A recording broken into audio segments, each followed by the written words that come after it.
Welcome back, YouTube. I'm gonna do a video today on how I fix my Old Town Autopilot 120 motor deploy rope.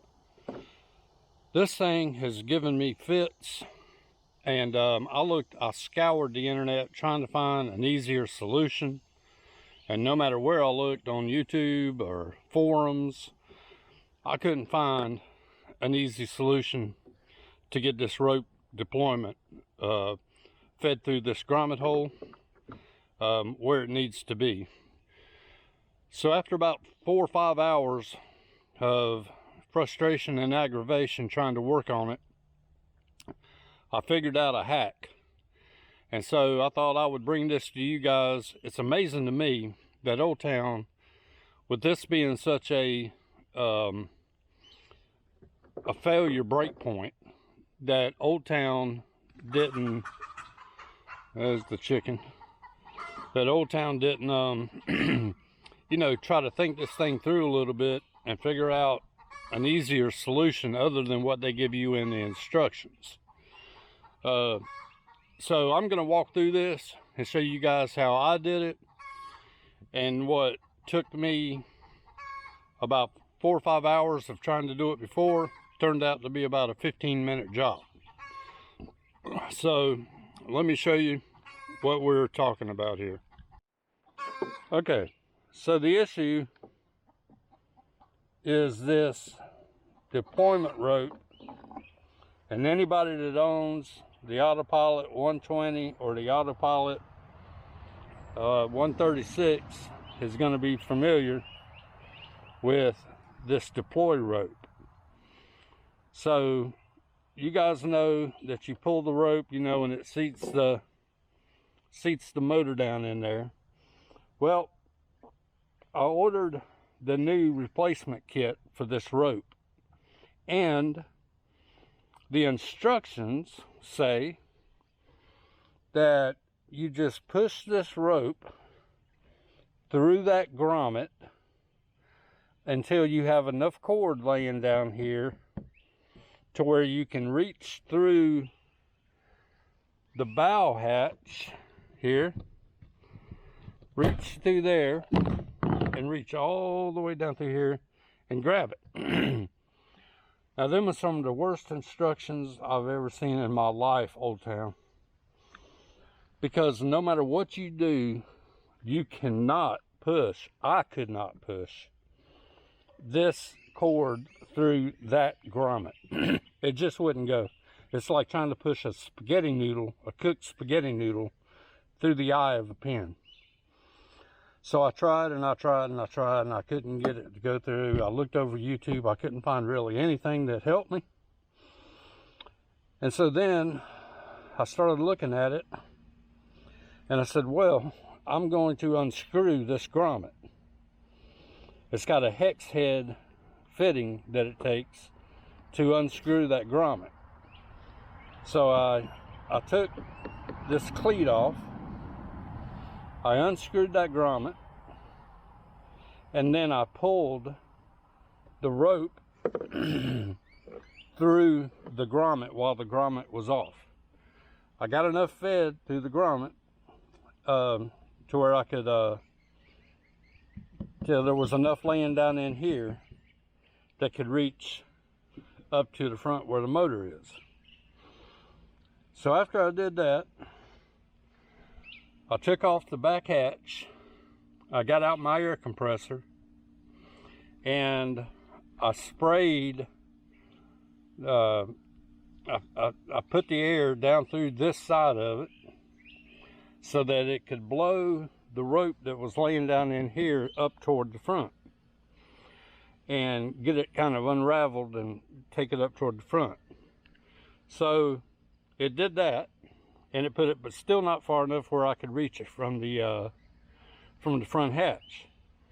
So then, and still with the grommet out, I took my air hose and I put a burst of air down through that grommet hole, and then there was enough that I could reach down through here and grab and go ahead and run it around the pulleys and, you know, out through into the motor. So that is the way that I ended up doing it. Took me about 15 minutes total to get the cord in, get it blowed up toward the front, and get the motor hooked up. And I'll tell you, I'm really kind of disappointed, you know, that you pay $4,000 for a kayak. And don't get me wrong, I love the kayak. The system on the kayak is great. I love it, but there are a few things that I don't love, and this is one of them. They should have done a better job of trying to find out a fix for this, because a lot of people are having problems with it, you know, on YouTube, and it's called the toughest fix on an autopilot kayak. That's what a lot of them said. It's the hardest fix on the kayak. I don't know why Old Town wouldn't, you know, kind of fool around with it, the engineers or whatever that get paid to do this, and find out that there's an easier way to do it. Which is the reason I'm making this video, is because maybe somebody else is out there struggling with it, and they can, you know, look at this and find out that there is an easier way to do it. Probably also what would work, if you don't have an air compressor or, you know, that, you could probably get it laying up here, like, you know, and then you could probably run a vacuum hose down through this front hatch, and that vacuum hose would kind of suck up, you know, suck the cord in there, and you could pull it out that way. But I do have an air compressor, and so that's what I used. You just have to make sure, you know, that when you do it, you got a knot so it don't pull it all the way back through. But then, so anyway, once I get it all down in there, I screwed the grommet back in, and now the hex head key won't fit in it when you're putting the grommet back in, because the line's running through where the grommet is.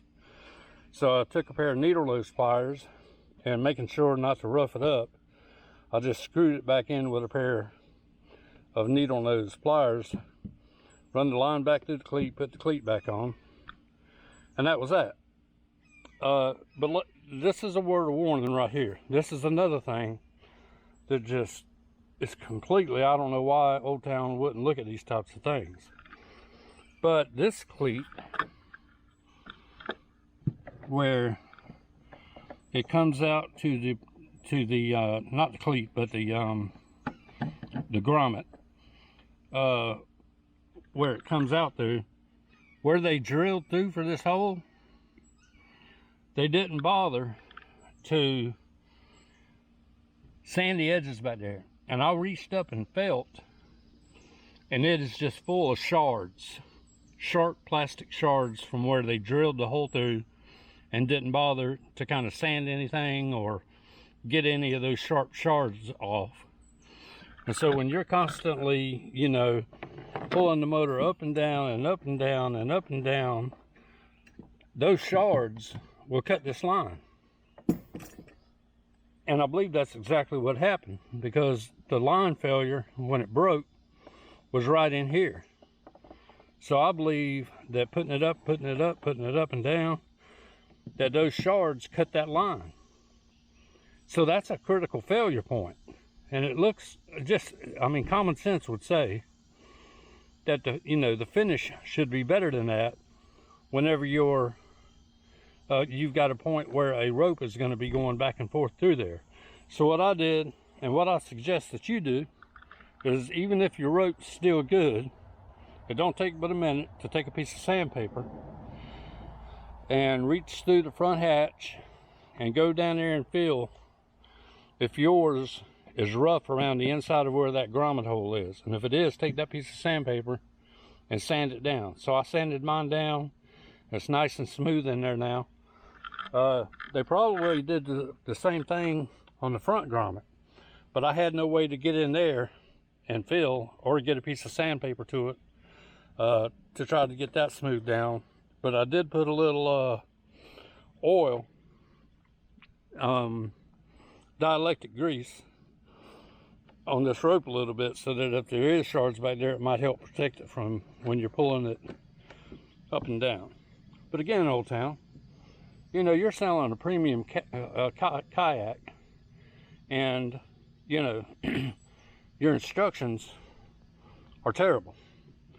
You know, what the instructions say to do, to me, couldn't be done. So I don't get it, you know, and like the fit and the finish around them grommets, why you would leave plastic sharp shards where a rope is going to be pulling back and forth on. I don't get it. You know, why you would just leave it like that. So anyway, that's this video, and hopefully it helps somebody. If you were struggling like I did to try to get that cord through that grommet, and maybe this avoids you some frustration and aggravation when you're trying to do it, and so maybe that'll help you. So, signing off until next time. If you enjoyed the video, thought it was helpful or informative, how about hit that like button for me? And if you're so inclined, how about hit the subscribe button? And until next time, remember, be kind to one another. It don't cost a thing. We'll see you. Bye.